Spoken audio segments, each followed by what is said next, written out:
today the fast is going to be over at 7:23. 20 minutes after Shkia. 7:23, the fast is over. Some people gonna come over here for Mincha. Today Mincha is 6 o'clock over here. We're gonna be in Mincha. They're gonna be Arvit, and before the end of the Arvit, we're gonna have Megillah reading. Problem is that the women are not gonna come right now usually at that reading. Usually the man goes home to babysit after he heard the Megillah, and then the wife comes for the following reading. But the woman wants at home already to break the fast. She doesn't want to wait until after Megillah reading, until 9 o'clock, 10 o'clock, and Abud Galotna. Says the halacha, she is allowed to eat before the Megillah reading. But how? You're eating bread, you're eating mezonot, ты пришел домой, закончили, пришли домой. Сидит за столом, кушайте сегодня вечером. But you're eating bread over there, eating mezonot, she's eating with you. Bread, mezonot, how is it allowed? Says the halacha, if she will put a reminder, she puts a shomer, somebody to remind her, that is going to be Megillah reading, don't forget, go to the Megillah reading, says the halacha, it's 100% allowed for her to eat. Not only to her, to any other person that cannot attend the first reading, he doesn't have to break the fast only after reading Megillah. He can break the fast even before he heard the Megillah. But he cannot eat bread or mezonot unless he made himself a reminder. If you put Rav Chaim Kanievsky says, reminder, shomer could work even with alarm clock. Person can put alarm clock. Many times nowadays, alarm clock is even better than a person. If you ask somebody, please remind me this and this, he might forget, but the alarm clock is never forget. So therefore, says Rav Chaim Kanievsky, the alarm clock could be used as a proper shomer to remind people to read the Megillah, and therefore they can sit down, and they're allowed to sit down, to eat bread, mezonot, чё они хотят, после 7:23 они имеют право уже. Mama, babulia, dzidulia, whoever is taking the fast and could not hear the first reading, he can eat by putting alarm clock and afterwards come to the following reading. Rabotai, today you're allowed to shave, you're allowed to shower, you're allowed to get a haircut, you're allowed to do laundry, everything is allowed. Besides eating and drinking. Everything else is allowed. No exclusion for whatever it is. Besamim. Kohen John today tried to smell a lot of times besamim. Not this besamim. The besamim that no. This the one that you say bracha.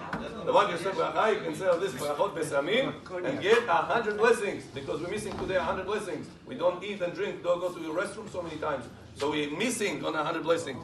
In the mincha time, remind the Chazan, Ktobudit Chazan, remind him the Baal Korek Tovachot Aliyot, Tog Chitayit Sefer Torah, Paftarayit Yiseta, repeat after the Baal Koreh, the guy that comes up, so his bracha would be 100% kasher. And the brachot that he will say, he has in mind the rest of the community to make 100 blessings, because whatever he says comes from whatever we hear. So it goes together, we count together as 100 blessings. It's a Rabotai, very important to get 100 blessings. Today also, if you want to have, the Ben Ish Chai says there's Sgula. Sgula, it's a good thing to do. It says, write on the paper the name of Amalek and the name of Haman. Put it inside your shoes, and whenever you say Haman, this way you're going to step on the enemies. Nazarite Amalek, and Ben Ish Chai brings it. It says, write it down. You can write in Hebrew, in Russian, whatever language you know. Put it inside your shoes, and whenever you're going to hit Haman, you're going to have intent that all our enemies like this should be crushed, including the rest of the enemies in the world, should not bother the Jewish people. Rabotai, Ben Ish Chai says, every fast day, it's very important to go inside the mikveh and dip 13 times. Today is a fast day. It says 13 times, every time you're going inside the water, have in mind another attribute of the mercies of Hashem. El, Rahum, Pehanun, Erech Apayim, Verav Chesed, Ve'emet. Before you go into the mikveh, you can look at it in the Siddur.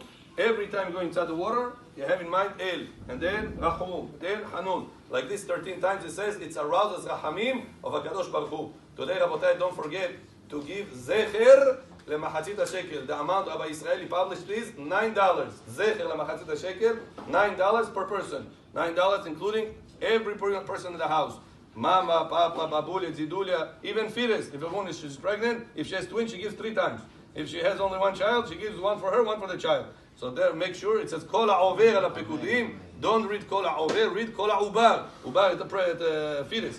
So therefore, it's mitzvah, Rabotai, to give zecher lemachatzit hashekel. We have over here Bet Gabriel, have a kolel. You can give over here. It's going to be boxes. Prepare with yourself today the money. Tomorrow, Rabotai, it's one of the most important days to pray Netz Minyan. I'm not going to be in the Har Minyan. Somebody else is going to be here. I'm going to go to the Netz Minyan.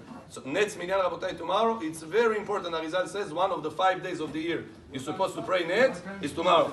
So try, Rabotai, tomorrow, everybody to attend Netz Minyan, 6:15 starting. Amidah 7:03 a.m. 7:03 a.m. is Amidah. Adonai Zechatai Tiftach. Big probably is going to be on this floor because there's going to be a lot of people tomorrow.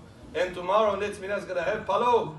So if there is Palo, everybody's going to pray Netz tomorrow. So make sure about that. Tomorrow you come to the next minyan, it's going to be the best. If you cannot, time-wise, whatever it is, go to the next minyan.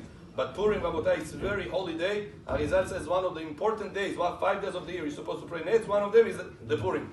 So make sure, Rabotai, go to mikveh before you come into the prayer, Atach Tidil, and Be'ezrat Hashem, Hashem is going to answer all our prayers, and He's going to make to us miracles that He did by Yamim Ha'em, Bazeman Hazeh.